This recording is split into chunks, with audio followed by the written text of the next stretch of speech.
My ex threw acid in my face, and now my family think he's the only person who can still love me, and they'll stop at nothing to get us back together. Samuel was waiting in the stairwell of my apartment building the night he attacked me.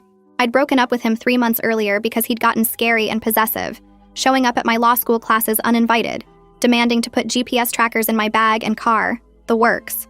The breakup was messy, but I thought it was over until I came home from the library and found him standing there holding a bottle of industrial cleaner. He said if he couldn't have me, then nobody could. And before I could run, I felt liquid hit my face and everything turned into white, searing pain. I was screaming and clawing at my face while the smell of acid mixed with my own skin melting made me throw up right there in the stairwell. I woke up in the hospital 3 days later and couldn't see anything.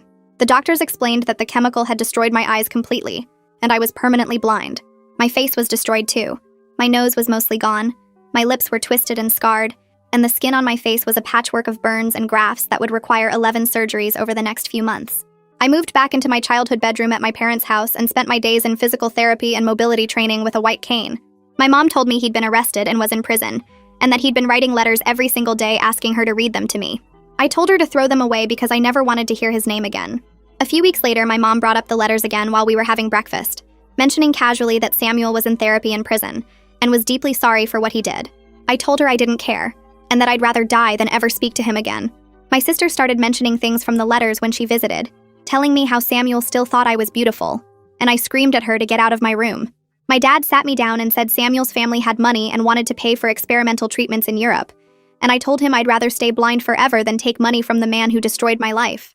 They kept pushing, and I kept shutting them down harder each time, telling them they were insane for even suggesting I forgive him. I tried to move on with my life and made a profile on a dating app. I matched with a few guys, but every single one ghosted me the second I explained what happened to my face. I went on one actual date, and I could hear the guy's voice change when he saw me, and he made an excuse about a work emergency and left after 10 minutes.